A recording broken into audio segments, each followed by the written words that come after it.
میں تمہیں قتل کر دوں گا، میں تمہیں یہ کر دوں گا، میں تمہیں وہ کر دوں گا۔ عبداللہ بن زیاد نے. ہاں، تم نے اگر مسلم بن عقیل جو یہاں پہ بندہ آیا ہوا ہے، کسی نے اس کو پناہ دی یا کسی نے اس کو راستہ دیا یا کسی نے اس کو چھپایا، ہم اس کو بازار میں پھانسی پہ لٹکائیں گے، سب لوگوں کے سامنے لٹکائیں گے۔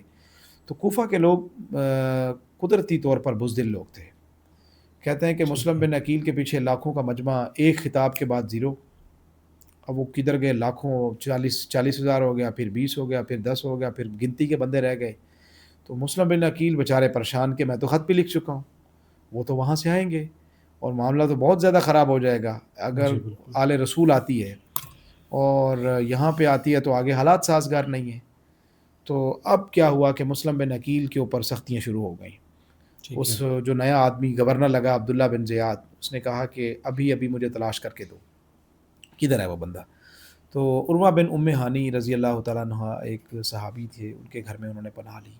ٹھیک ہے. تو اس کو پتہ چل گیا، حضرت مسلم بن عقیل بھی جنگی تدابیر سے واقف تھے، تھوڑی دیر کے بعد پناہ کو چینج کرتے تھے کہ یہ لوگ مجھے مار دیں گے۔ مسلم بن عقیل کے بارے میں اس نے سرکاری اعلان کروایا کہ جو بندہ پکڑ کے دے گا ہم اس کو انعام بھی دیں گے، اور جس کے گھر میں یہ پکڑے گئے ٹھیک ہے. اس کو نہیں چھوڑیں گے ہم۔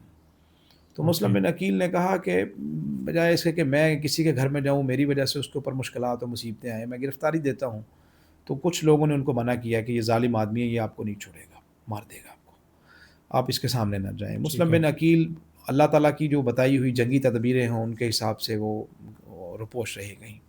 بالآخر ان کو پتہ چل گیا، سرکاری وسائل تو پھر سرکاری وسائل ہوتے ہیں، ہاں جی. انہوں نے استعمال کیے، وہ اکیلے تھے، ان کو تلاش کر لیے اور اپنے ایک خادم کو کہا ہے کہ ان کو دوسری منزل پہ لے جاؤ، ان کا سر کاٹ کے نیچے پھینک دو اور ان کو مار دو ان کو۔ تو اس نے مسلم بن عقیل جو کہ نبی کریم صلی اللہ علیہ وسلم کے خاندان کے ہی فرد تھے اور اہل بیت میں سے تھے اور حضرت حسین کے نمائندہ تھے، قاصد بن کے آئے۔ اسلام کے اندر یہ رواج ہے کہ قاصدوں کو مارا نہیں کرتے،